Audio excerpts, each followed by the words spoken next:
I wanted to talk about the prior authorizations workflow. We know that the prior authorization workflow is one of the complicated workflow in the healthcare.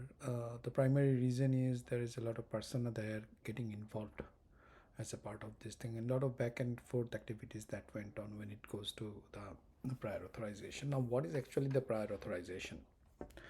The prior authorization means that there are that in the healthcare industry there is a payer or the insurance and there is a providers, right? Clinics, hospitals, and clinician sites.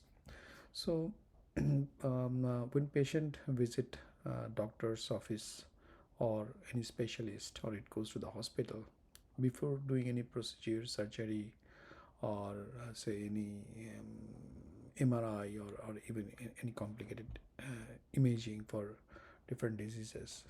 Oftentimes, it is important to check the insurance coverage, right? So without that, now it can be very expensive.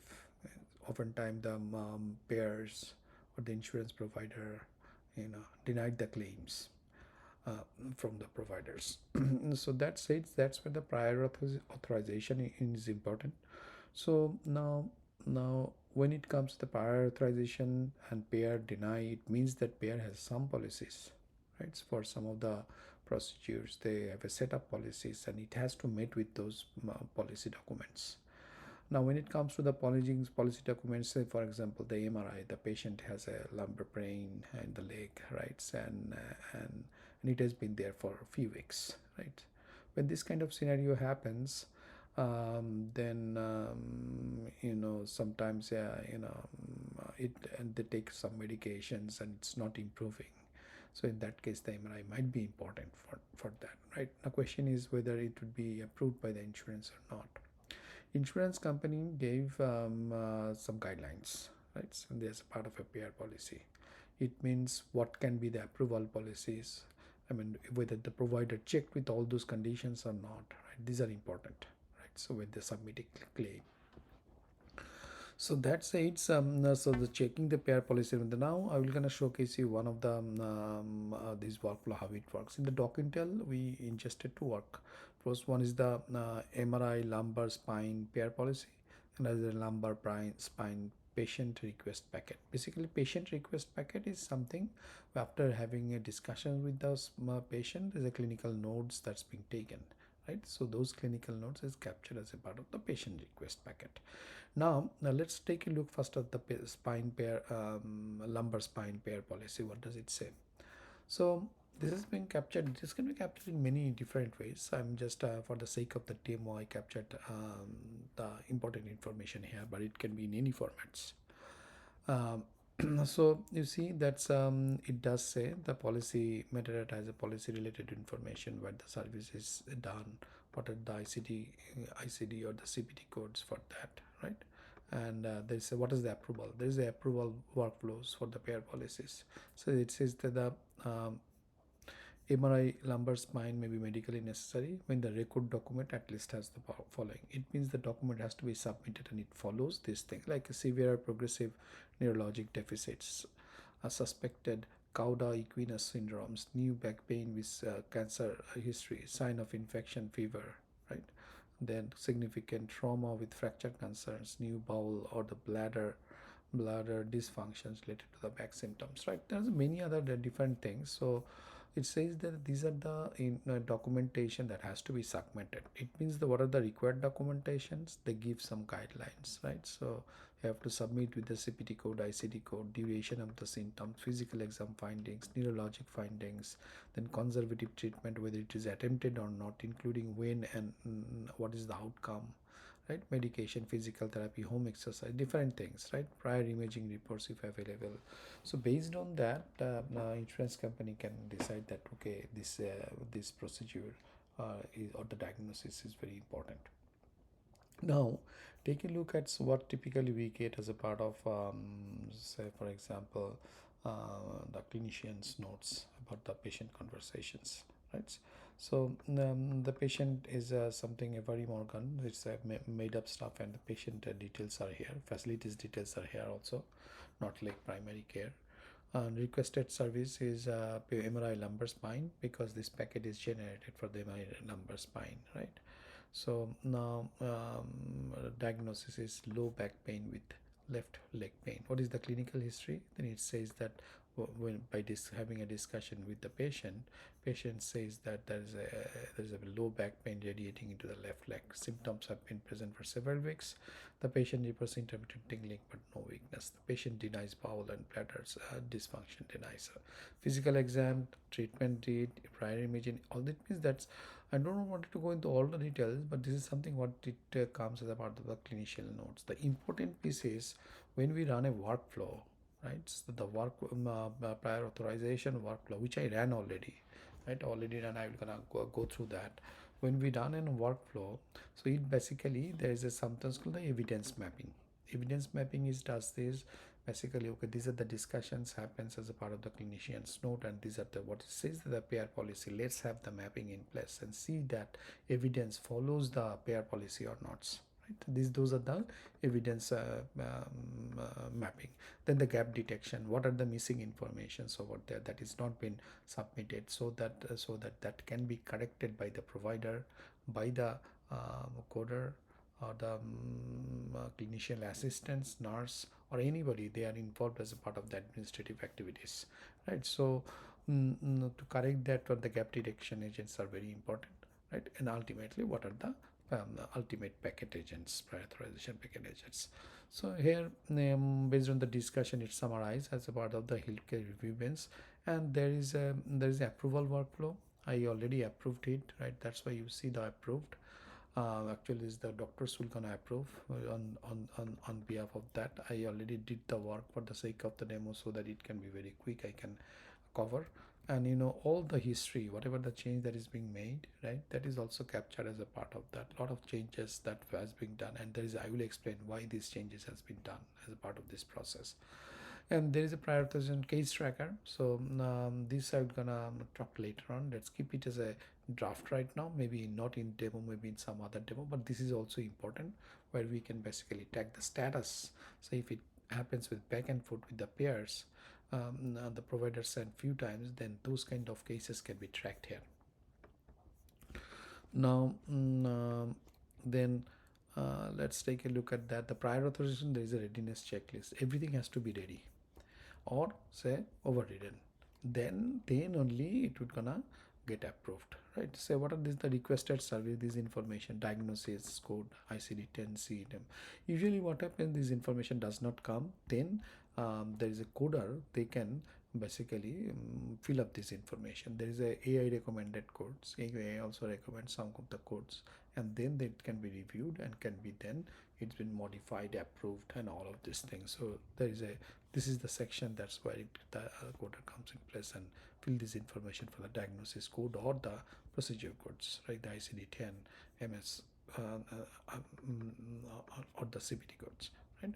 And there's an option for approve, need change, reject, and removes, and they fill up this the entire information. I already did this exercise for this to showcase that's based on that means that see that if this is missing, it means this is will gonna come as a part of the missing informations, right? So as a part of the authorization workflow, this has to be filled up, like CPT code this one, and ICD-10 diagnosis code the other one, right?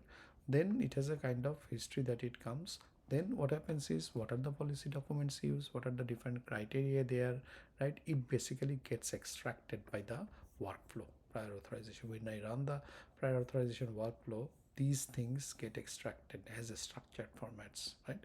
Like a diagnosis wise, what happens, right, from the document itself. I'm not going into all the details right now. Then criteria and evidence mapping, I say these are the PR criteria. Says for, I'm just showing one of the example, low back pain with radicular symptoms, and every Morgan reports low back pain radiating the left legs. The patient reports intermittent tingling, no weakness, straight raise leg raise is positive on the left. It means that the status is met, right? So that's where if status is not met, it would gonna come as not met or missing evidence, what would gonna happen is that not all the evidence has to be met, right? All the pair criteria has to met, because pair criteria has a lot of criteria based on, if some of those things are met, it is okay. So those things has to be submitted, and the thing that does not meet the evidence, that's we can also remove, right? So but that will gonna give a very good ideas that basically why we need this criteria checklist, the, for the criteria and evidence mapping, right? Patient evidence and what met or not met. It means whenever something is not met, it means that it's a black signal that pair can has a chance of disagreement, and they can deny the claim or can delay the this claiming procedures, right? So if they do not get if this get delayed, means that they will not, the provider, they will not gonna get paid, right? So I think that's where it is very important to fill up all of these informations as a part of this process by the provider or the clinics. What are the missing items? It finds out some of the administrative related stuff, right, where the administrator comes in place, the patient name, number, identifier. Usually that's as a part of the patient encounter. These things has been picked up. Ordering provider facilities, administrative, they can fill this up, right? They can fill up and can submit all of this detail, right? What are the submission risks? That's also says denial due to insufficient symptom duration document. One of the stuff is the several weeks, but payer criteria says the 6 weeks it a symptom has to be there, right? So obtain clarification from the provider the symptoms have persisted for at least 6 weeks and update the documentation accordingly, right? So this is the way, because there it says that it has to be in the 6 weeks. Several weeks, if it's the 2 or 3 weeks or 4 weeks, then that does not meet the criteria. Same as that, there are a lot of different risk items that's being picked up, and because there may not be enough documentation, right? So that is also captured, and then the next actions, that's what are the things that has to be happened, right? So what has to be in the care team, what has to be done by the provider, right? So those things are being captured here. The reason I'm shortening this one is that if I wanted to make it very big, so it would be a little bit boring, right? So here I wanted to stop. So after that, what happens is, once it's being approved, right, there is some documents that gets, there's some packets that gets generated. I will show you what are those packets. So generate packet PDF. What it would gonna do is it would gonna generate a prior authorization packets, right? So now you see that this is the prior authorization packet it is just created, and it requests overview of clinical story, key points summary, and it has all the details. That's what happens before submitting to the payer from the provider side. It captures all the points, right? I'm not going into all the details. All the reasoning from this document is summarized here. Final coder, reviewer codes, what are the reviewer codes, those are also the readiness checklist. Also it must code readiness, what is missing, and it also puts that these are the some of the items missing, like the ordering provider facility name, pair name, patient name, which I said, specific duration of symptoms of something else, right? And you see, so this is the way the prior authorization packet can created and can get uploaded to the say peer portals, right? Now this is one thing. Another is the missing info request. If I click the missing info request, it also will get the information needed, right? So request some information needed, code readiness, why this is needed, right? And these are also been explained, right? So because these are part of the pair policy that it asks, so that it can be worked on and internally within the provider personas, and can fill up these informations, right? So now in turn, so when all of this entire flow works, what happens is it ultimately creates a this two documents I just have shown, right? Ultimate, and then what happens, it does automatically the chunking and embedding, so that the chat process can get kicked off, right? I read something earlier, so I will gonna show you from there, from those. I ask what are the missing information here and who need to fill up the prior authorization request for immigrants. Spine is missing several pieces of information. Specific parties are responsible for them. Then the missing information request. Please tell me who are the parties and can take next actions. Here it says, I already shown you from the documents.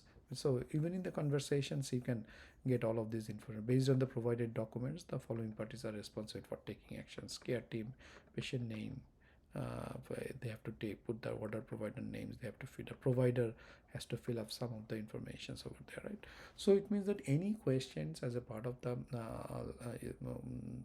that's in your mind, especially if you're in the provider administrations, it's in the coders or the doctors, right? They can simply write it up, and when they write it up, these informations will get answered, because as a part of our DocIntel process is a conversational framework. It can answer any of the questions that may arise. Thank you so much.